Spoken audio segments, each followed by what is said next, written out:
No dobrze, mamy punkt 2 po 11, także będziemy powoli zaczynać.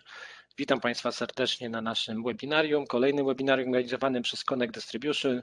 Dzisiaj opowiemy sobie troszeczkę o firmie SmartBear i o tym, co nowego w najnowszej wersji TestComplete 15.0. Także spotkanie będzie prowadzone tak częściowo po polsku, czyli taki wstęp, a częściowo tak główna część, jeśli chodzi o prezentację produktu i live demo, będzie prowadzona po angielsku przez Martina McDona.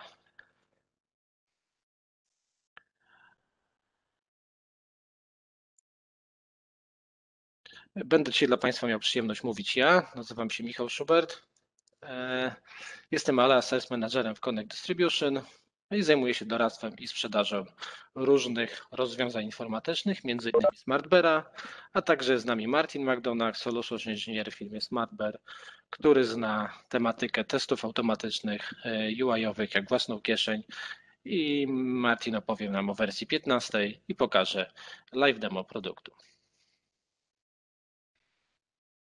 Mamy na dzisiaj przez taką agendę, także chwilę się poznamy się, powiemy kilka słów o nas, o dystrybutorze, firmie Connect Distribution, następnie przedstawię firmę SmartBear, a kolejna część i główna część tego spotkania to będzie prezentacja rozwiązania i live demo prowadzona przez Martina McDonagha z firmy SmartBear. I na koniec mam nadzieję, że będziemy mieli owocną sesję Q&A.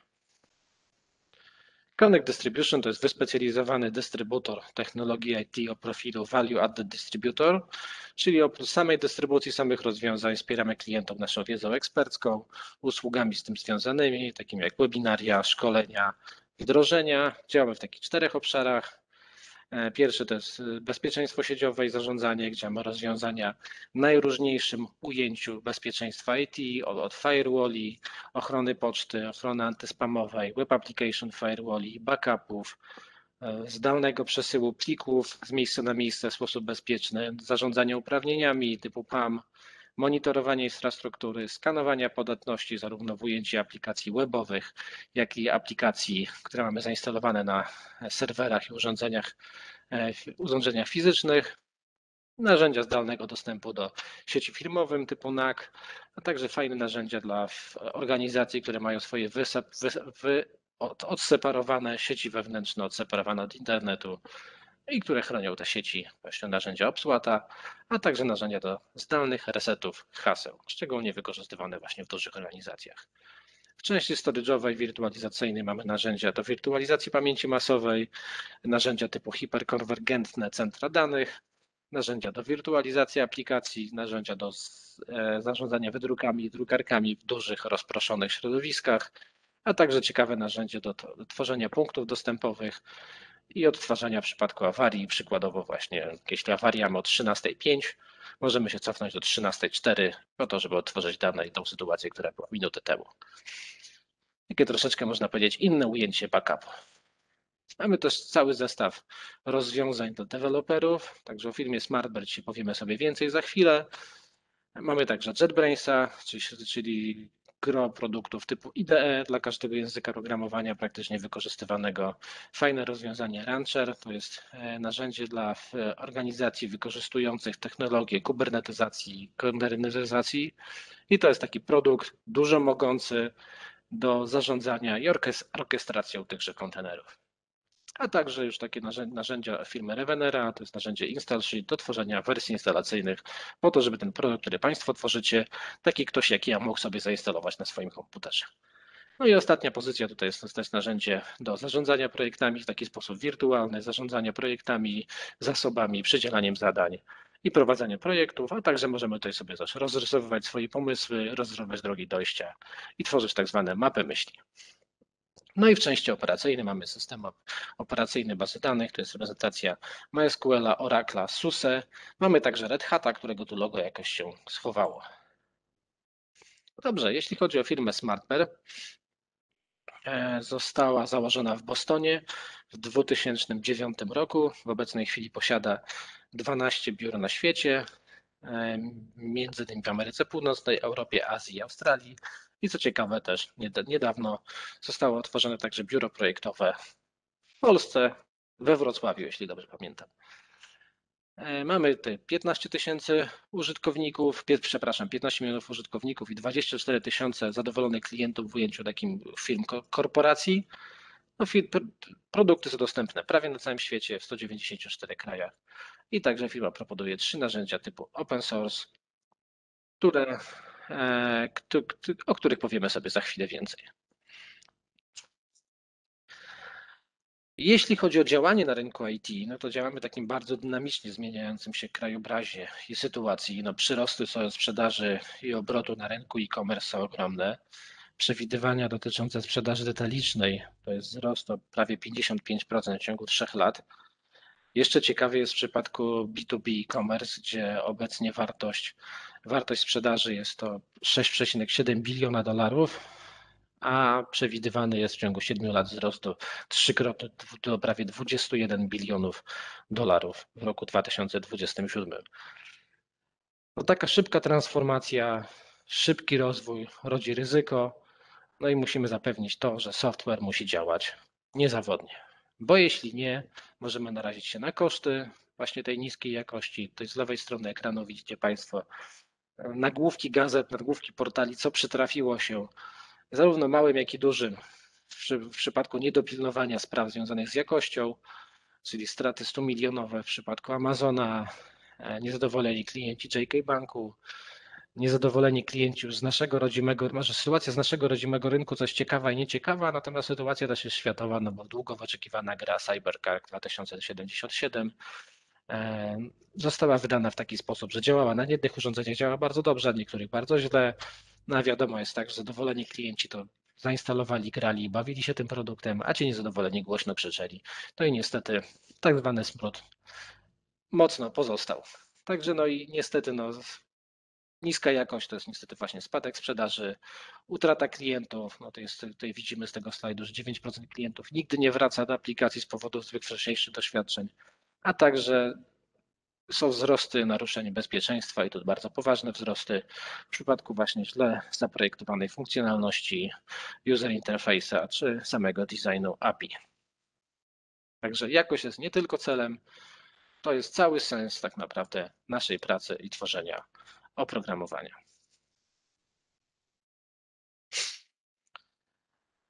I misją SmartBear właśnie jest odpowiedź na tą sytuację, także bycie takim pierwszym wyborem dla zespołów programistycznych, niezależnie od wielkości. Firma SmartBear dostarcza narzędzia, które natychmiast wpływają na dostarczanie takich aplikacji jutra, dzięki czemu możemy tworzyć takie dobre, niezawodne, doskonale przetestowane oprogramowanie, które będzie cieszyć przyszłych użytkowników.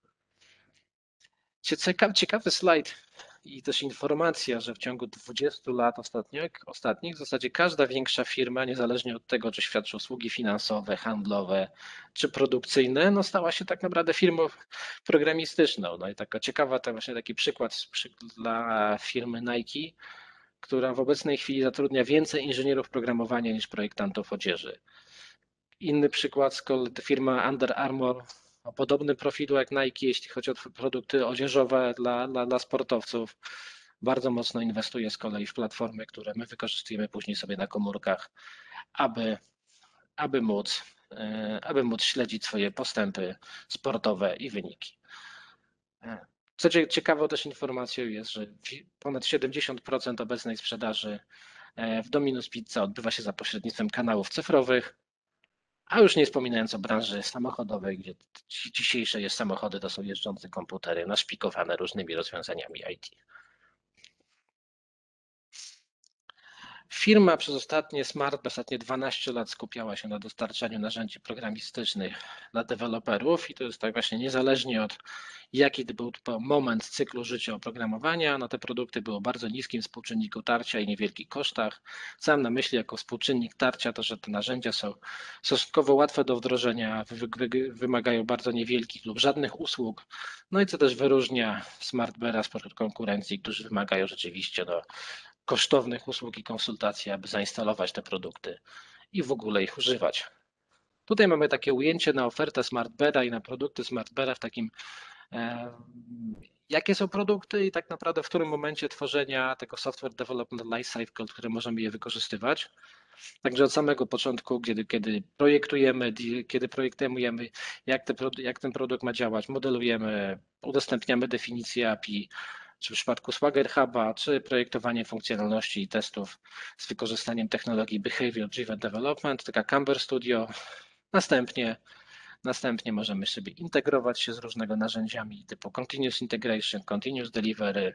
Na każdym etapie tworzenia oprogramowania możemy robić przegląd tego kodu, wykorzystując rozwiązanie Collaborator. Bardzo fajne rozwiązanie do przeglądu kodu i sprawdzania, czy dostarczany kod jest zgodny ze standardami i politykami dla danych typów organizacji. Też przechodzimy później do testów, w zależności czy to są testy właśnie UI-owe czy API. Mamy narzędzia, które będą nam przeprowadzać testy funkcjonalne, testy wydajnościowe, testy niezależnie od tego, czy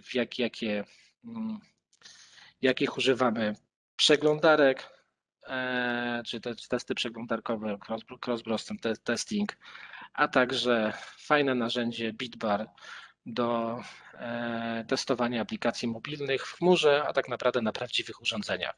Czyli Bitbar tak naprawdę dostarcza nam możliwość przetestowania tych aplikacji, jak będą działać na dowolnym urządzeniu, łącznie z najnowszymi, świeżo opublikowanymi produktami. No i kolejne kroki są kolejne integracje i na koniec możemy także monitorować za pomocą alert site'a wydajność interfejsów API czy aplikacji internetowych. No i jeśli cokolwiek się dzieje, możemy analizować, ulepszać swoje testy, wykorzystując oprogramowanie Zephyr to na górze. Firma jest także zaangażowana w open source, także 3 takie bardzo popularne produkty z SmartBeara można też wykorzystywać. Oczywiście one są w ograniczonej funkcjonalności w stosunku do tej wersji komercyjnej, natomiast Swaggera do projektowania API, SoapUI do testów funkcjonalnych, API i Camber Studio do testów z wykorzystaniem technologii Behavior Driven Development, czy Camber Open. No i to było to, co firma, tak można powiedzieć, myśli sama o sobie, natomiast co myślą też o firmie klienci, także no, takie analizy przeprowadzają organizacje, na przykład jak Forrester czy Gartner. W obydwu tych organizacjach klienci wypowiadają o produktach SmartBeara bardzo dobrze. W Gartnerze wielokrotnie SmartBear uzyskiwał nagrodę typu Customer Choice, czyli chętnie był wybierany, dobrze oceniany przez klientów, a w tym magicznym kwadracie SmartBear jest bardzo wysoko, w tym kwadracie Gartnera w zasadzie jest absolutnym liderem, zostawiając w tyle takich gigantów IT jak IBM czy Micro Focus. No i firma zdobyła zaufanie dużych, małych firm we wszystkich sektorach gospodarki. Także tu mamy w takim ujęciu właśnie widzimy, co się dzieje w finansowych instytucjach, technologii, media, wytwarzania czy produkcji, edukacji, czyli retailu, czyli w handlu detalicznego. To są firmy też, które się zgodziły na bycie takimi klientami referencyjnymi, więc może tak oficjalnie te ich logotypy pokazać. Natomiast no, też mógłbym powiedzieć, że na naszym polskim rynku moglibyśmy całą tą grupę, każdy ten sektor zapełnić logotypami naszych firm. No niestety nasze firmy w Polsce są dosyć nieśmiałe i dosyć tak niechętnie dzielą się i udzielają z takiej możliwości bycia i chwalenia się przez nas, na przykład, że to są klienci referencyjni. Także z mojej strony to już jest wszystko. Także teraz będziemy się przełączać na język angielski. So we're going to switch to English language. So the next part is Martin's part, Martin McDonald, solutions engineer, who is going to show us what's new in the brand new TestComplete 15.0. So again, thank you everyone for your time today. So I just want to focus initially on TestComplete in general, and we will show a live demonstration of some of the new additions with TestComplete 15. But with TestComplete, obviously we always had the solution available for desktop, web, but we have also completely redesigned the mobile way of testing with TestComplete as well, now supporting Appium in the background, and then also allowing you to do cross-platform testing. So you can test on your local device plugged into your machine for Android or iOS, but also we can connect that to our Bitbar platform, which is essentially hosted devices in the cloud, making sure that you can test your Android or iOS app across many different devices. We have also made a lot of enhancements to the name mapping and object recognition inside of TestComplete over the last 18 months or so, to make sure that you can work with more difficult to automate applications, such as charts, such as Electron-based apps, such as Microsoft Teams or Slack, and then also more challenging applications such as ERP systems, SAP, Oracle, Dynamics CRM. Traditionally, these would be quite difficult applications to automate. So we've put a lot of investment over the last 18 months in supporting these, and we will dive into some examples during the live demo. You'll also hear me reference cross-platform web testing and cross-platform mobile testing across the session today.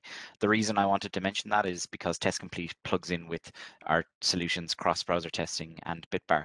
So this allows us to make sure that we have more reliable testing and better coverage across different operating systems and browsers, and then also real devices rather than simulated devices as well. We really want to understand, if we're seeing particular issues from a functional perspective, if a button is not working correctly, or if a chart is not showing up correctly on maybe an older version of Chrome or Firefox, or even IE as well. So we have that native integration between TestComplete with cross-browser testing and Bitbar.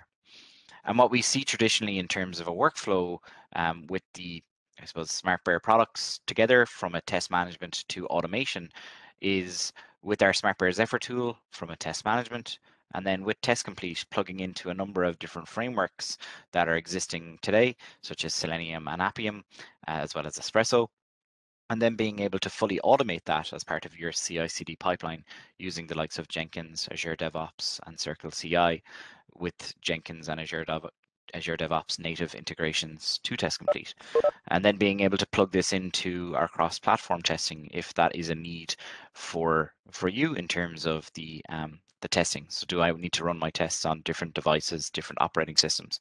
And then after that these tests have been performed, the results then can be reviewed in both TestComplete and then Zephyr as well. Okay, great. So that's just a quick presentation, and I will now jump into the TestComplete tool. So again, hopefully you can still see my screen. So from a TestComplete perspective, we have made a number of updates and I suppose redesigns in certain areas with TestComplete 15, and you can see that I am on TestComplete 15 here at the bottom. So if I jump into an existing project, which is my TestComplete 15 based project, this will show us our traditional view that we would usually see with the artifacts over on the left-hand side related to my project and my results, and then also my view in terms of the actual project artifacts in terms of the actual test script from here as well. But what we've done, which is really exciting, if we go to tools and then options, and then if we go to user interface, we have now introduced a dark theme into TestComplete. So now you can go ahead and work in a dark theme environment. This is probably one of the #1 requests that we've had from our customers in terms of dark mode, and it's something that we're really excited to present today with TestComplete version 15. It has the complete capabilities that we would have in the light mode, and for the rest of today's session, I'll continue in the dark mode to show you this as well.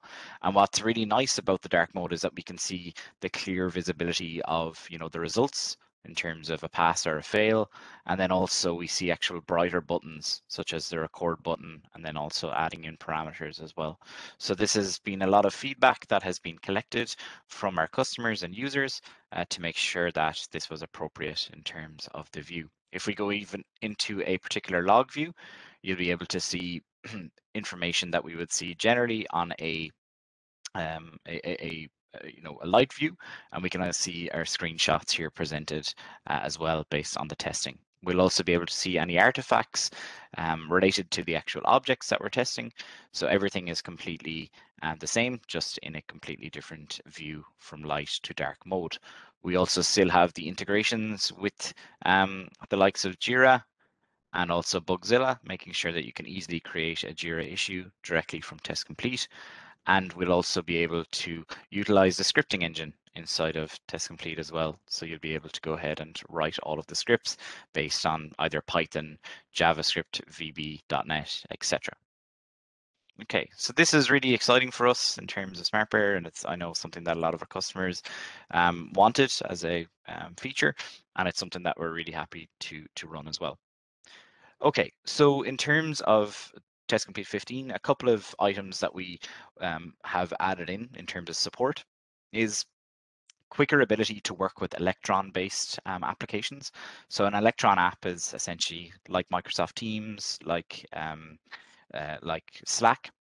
So it comprises of Chromium embedded framework, so CEF, which is essentially calling some, I suppose, web elements inside of a desktop application.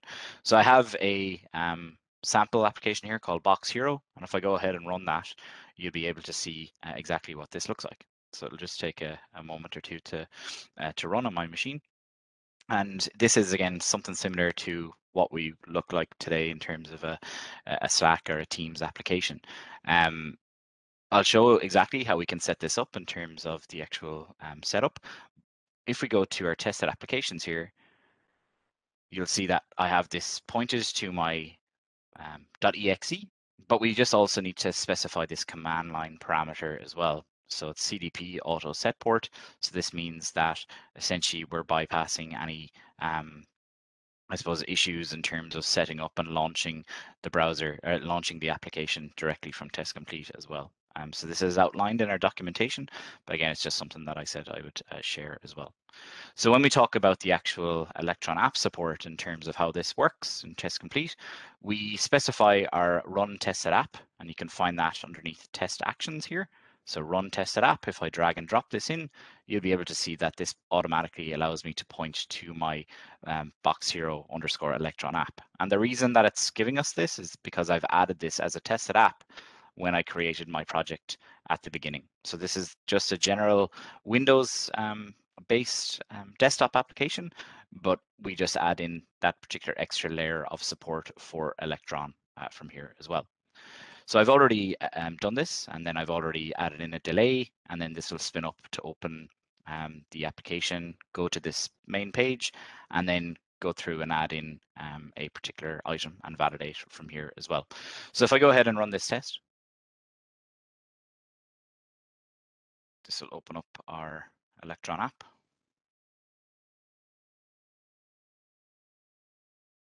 This takes a moment to do.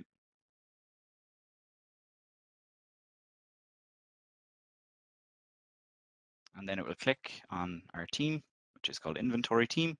And then I've added in a delay from here. And then this will select an item, and then it will validate from here. So a very short test, but I'll walk through exactly what happened from here as well.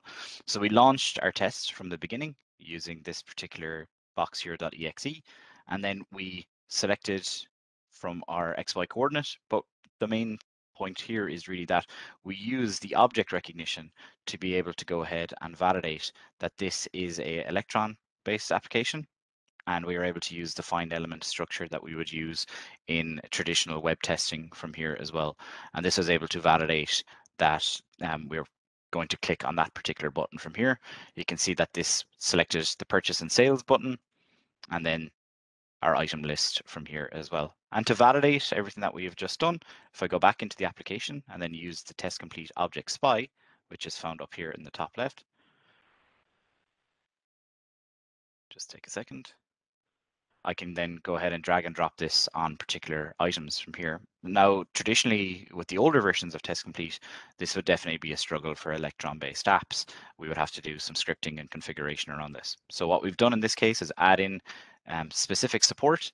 And if I drag and drop on this, this will give me the object information, as you can see from here.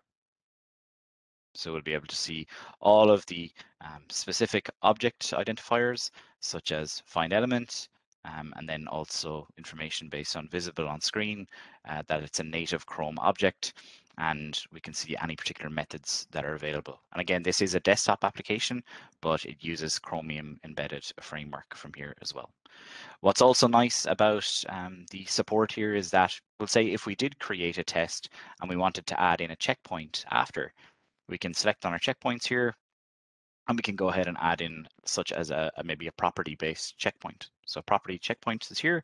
I just drag and drop on my canvas, and then I select my object browser, and then I can go ahead and maybe select coffee, or we'll say drinks as the object here.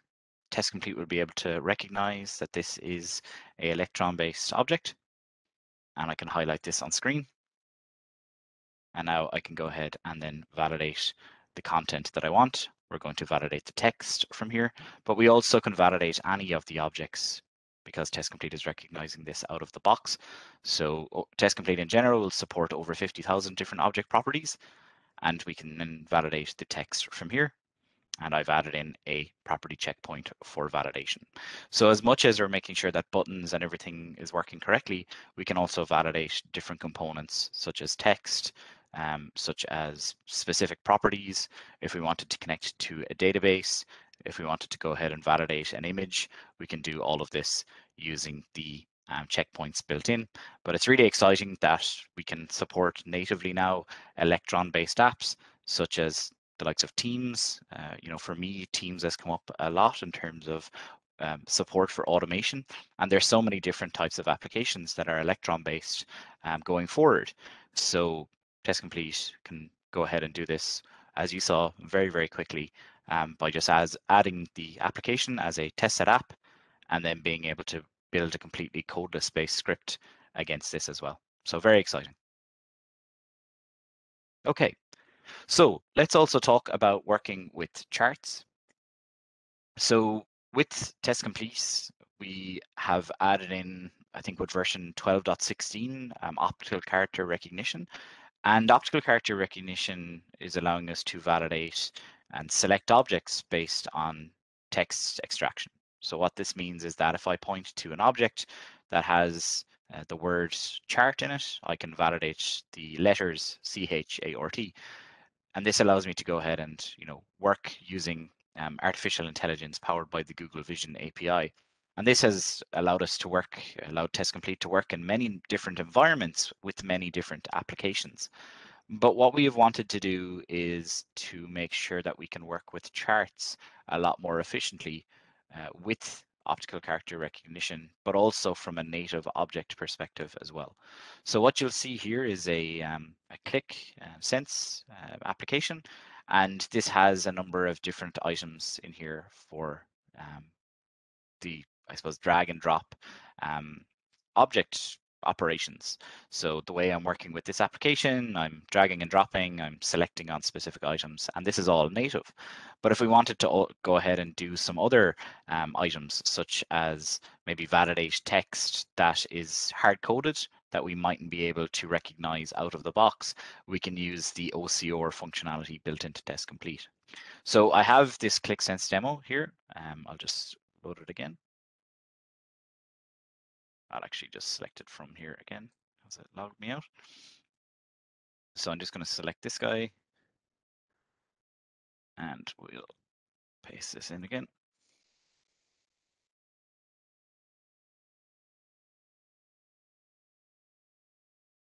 Okay, so this will open up our sheet, and this is just a basic receivables analysis chart, such as Tableau or I suppose any type of charting-based tool at the moment where there's a lot of different data sets.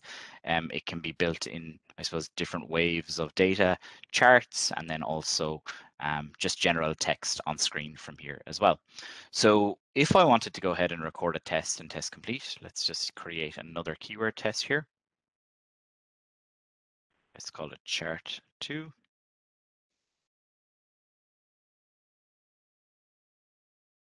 This will again bring me to my blank canvas, and I can start recording the steps from here as well.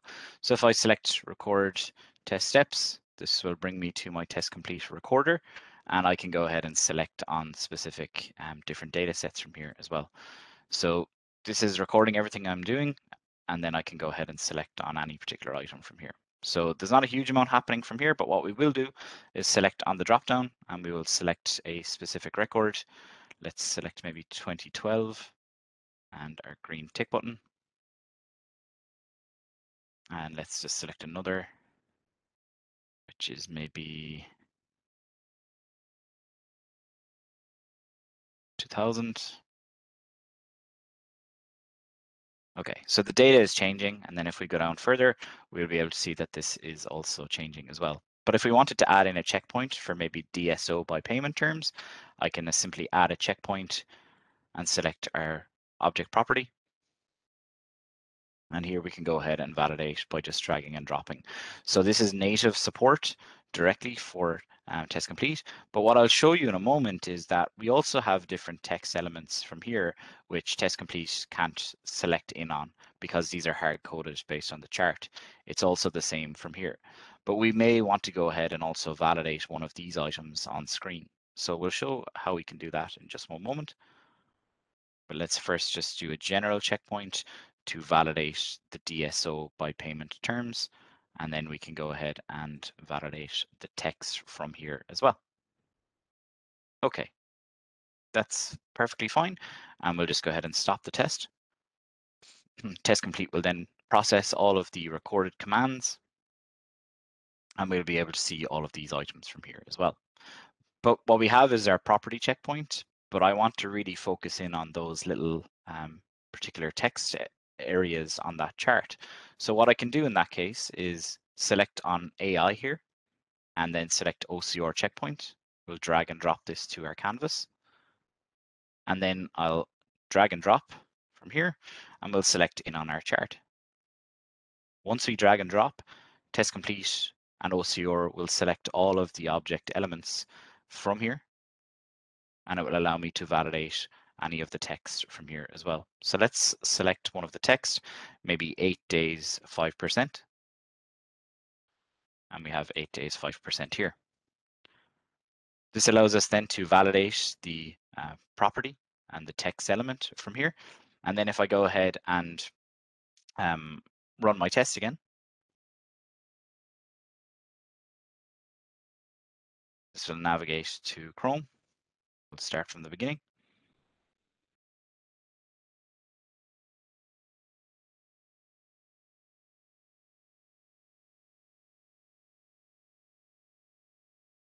We'll just wait for all the objects to load.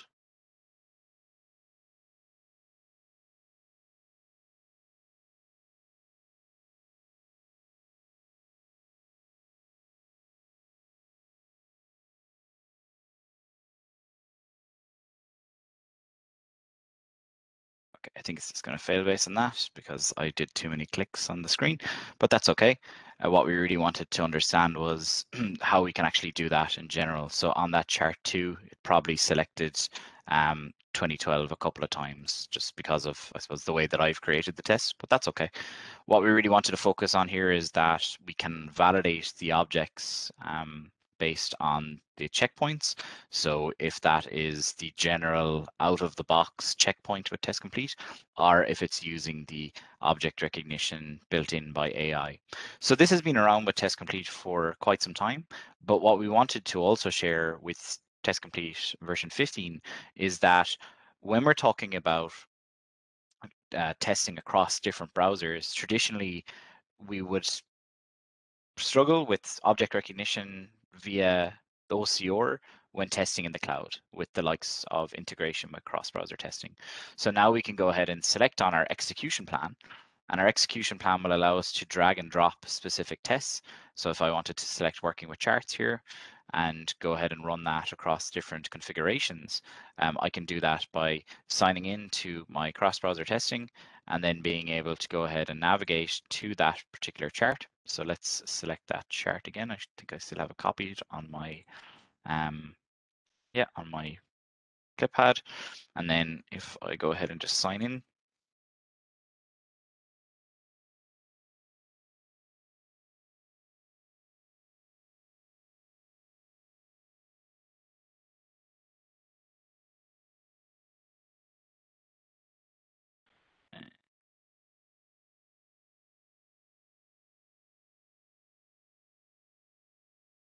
okay, so this will then allow us to go ahead and choose any of the different configurations of operating systems and browsers.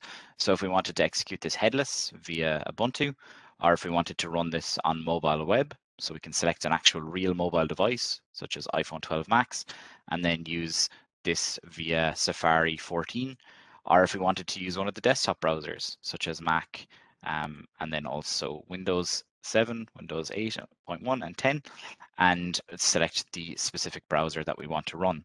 So what this allows us to do is basically take tests or take multiple tests and connect that to SmartBear's cross-browser testing platform and be able to run these in parallel. So if I wanted to go ahead and run this on, we'll say, mobile with iPhone, I can go ahead and run all of these in parallel from here as well. So this is really exciting. And if I am working with charts and I'm using that OCR functionality, like I showed for, validating chart information, this will be carried over, so your tests won't fail while running them in the cloud as well. So this is really exciting. It's something that is part of TestComplete version 15 as well, whereas the OCR has been available for many different releases of TestComplete. Now we can go ahead and run OCR within the cloud from here as well. Okay, so they're kind of the first two areas as part of TestComplete that we wanted to cover. And it's pretty exciting to be able to firstly work with Electron applications, which I think is going to be extremely important going forward, but also working with charts and other different applications as well. So if you are working with different applications or your users working with different applications, you can go ahead and use the OCR functionality. And we see this for many different types of applications, such as, Oracle and SAP. But with SAP as an example, we have added in native support now for SAP. So if you're working with SAP GUI or SAP Web, we have out-of-the-box support. So this is really exciting. It's something that has been in the works for about 12 to 18 months in terms of making sure that TestComplete does a really, really good job for enterprise-based testing. So it's really exciting for us to be able to work with so many different applications. One thing I always say with TestComplete for users, I've been working with the tool for the last, over 5 years. And if you're using a legacy-based application that's very old or the newest technologies in terms of web, TestComplete will be able to cater for all of these areas. So like you see with charting or like you see with Electron-based apps, also if you're working with APIs in the background, TestComplete will be able to work with APIs as well. So a lot of front-end applications, web and mobile, have API calls in the background. TestComplete also plugs into the Ready API platform for automation as well. Okay, so let's just jump back into the screen, the home screen. And we will also see that the home screen is now fully dark mode as well, which is really cool. And if I jump into this particular project here called cross-platform web testing for mobile, this will show us a orders application for Android mobile. And how this works is that it is configured to my Appium server, which runs on my machine, so we can test our mobile applications locally. So Appium is here running on my machine, and I have an Android Nexus 7 device plugged into my laptop right now. So if I go ahead and select Show Mobile Screen, this will go ahead and open up the mobile screen. It will ask me, do I want to use my local Appium or my Bitbar? And then it will take a couple of minutes just to connect, or just a couple of moments to connect to the device that's plugged into my machine. So what I'm really saying here is that with TestComplete and the redesigned mobile platform, we can go ahead and test with local devices, both Android and iOS, and you'll be able to see the screen showing up in just a moment. And then we'll also be able to run these tests from a cloud-based environment as well with our Bitbar platform. So Bitbar essentially allows you to go ahead and run tests across different devices. And here is my Nexus 7 that's showing up on the screen. This is my orders.apk application, and I can go ahead and interact with this in terms of object recognition. So let's talk a small bit about how this is configured. So you'll see here we have a run remote device call inside of TestComplete, and the value is localhost 4723 WB hub. And this is essentially where my Appium server is sitting. If we go up to the very, very beginning, you'll see that it is not happening on here. So it's listening on port 4723, which is essentially my local host. So all we need to do in this case is show the configuration, which is my orders APK. And then we have some parameters that we use. So in this case, I'm using a local Nexus 7. I'm using the Android platform. It's using Android 6. And then my automation name is using UI Automator. And then I have a connection timeout of 600 seconds. So this is what I need to configure the local Appium server, and if I wanted to test my device locally. Now that's perfectly fine, but we also can connect to Bitbar, which is essentially the platform that integrates with TestComplete. So if I have a orders application .apk file like here, I can select that orders application from here if I wanted to store that in storage, or if I wanted to add the tested app directly from here. And this is sitting on my documents folder locally.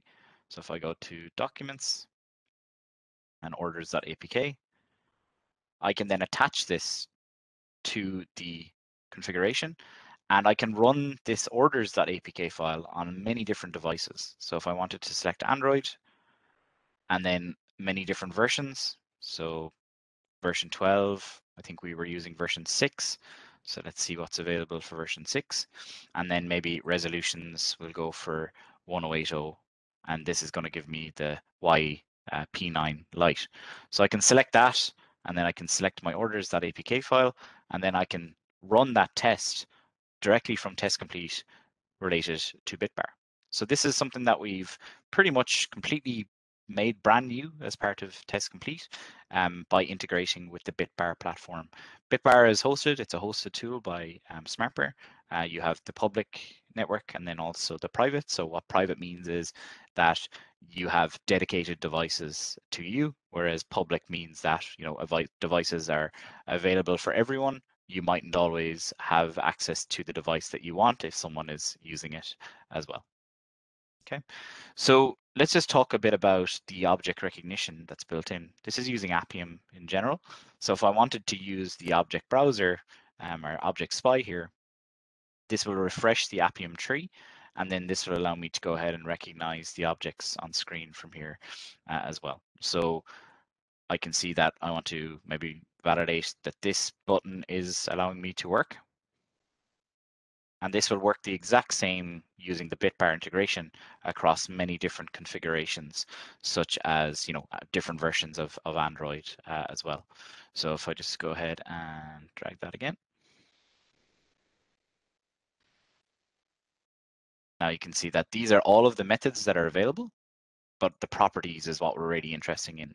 Because we're using the Appium in the background, we can use the find element by ID, and then this is allowing us to validate that this is the edit button.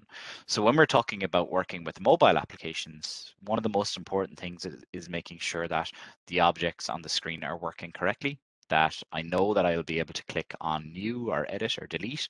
I know I'll be able to select any of these guys. So if we go ahead and select on the new button here, I can go ahead then maybe validate one of these items. So let's do that. Let's go ahead and look at TestComplete, and we'll use a checkpoint, use the property checkpoint and drag and drop it here. And I'll use my drag and drop functionality, and I just need to open up the device again.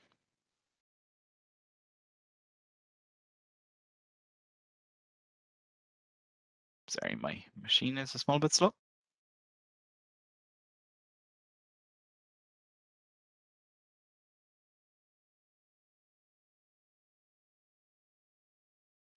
Okay, yeah. Okay, I think it's just because the other application is running, it's just getting a small bit confused, but that's okay. So what's really important is that the application can go ahead and work with specific objects on screen, and you'll see an example of this application that's running from here as well. So if I go back a screen into the orders application,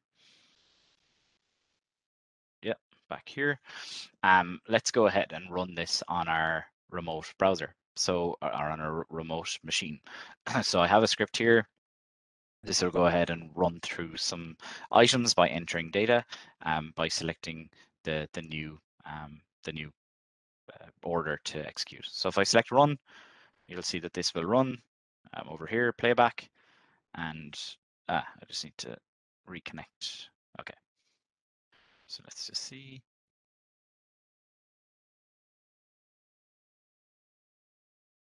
Okay, I just need to connect this again. That's okay.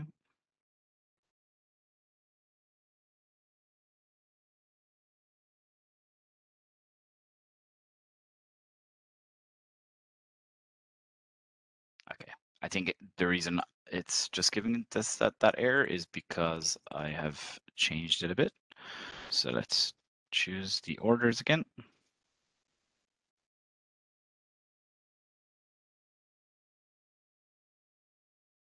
And let's just try it one more time.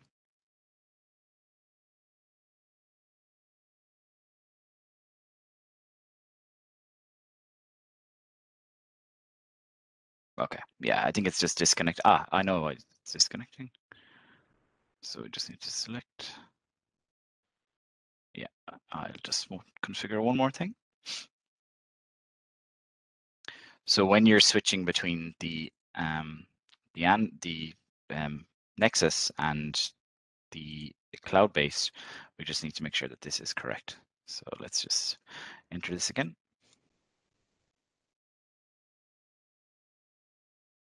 Just try this one more time. Just save.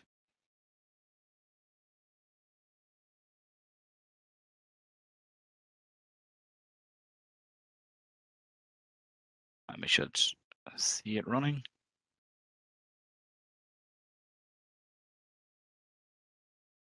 Yep, I can see it on my tablet running now. And yeah, we just needed to enter the local host again. So this will go ahead and start populating, and I'm not touching anything on the screen. This is all done from an automated perspective.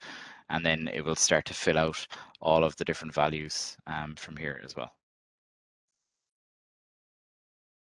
So filling in the likes of customer name, customer details, and you'll see that it goes and fills out the credit card information at the very bottom as well. And this is all running from an Appium perspective on my local host, but the same type of test will run from the Bitbar cloud as well.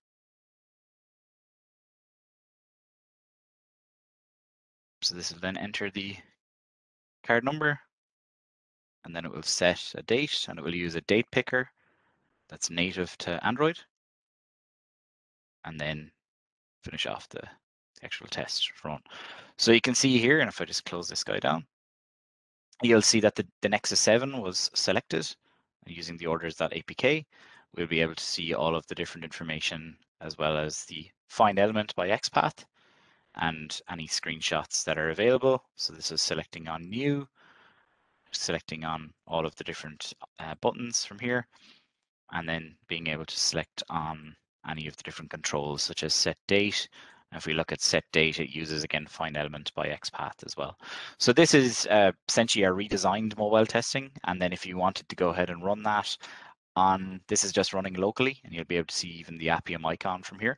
But if we wanted to go ahead and then run this on the cloud across different devices, we just double click, select Bitbar. You will need a Bitbar subscription and a Bitbar API key, but this has access to hundreds of different real devices available in our SmartBear server farm that you can go ahead and test against as well. So something that's really interesting, really cool, and yeah, it's definitely great that we were able to show it working for you today. Great. So that's a lot of what I wanted to cover in today's session. So I hope the session was of value from the TestComplete perspective, and you got to see some of the new cool features as part of TestComplete version 15.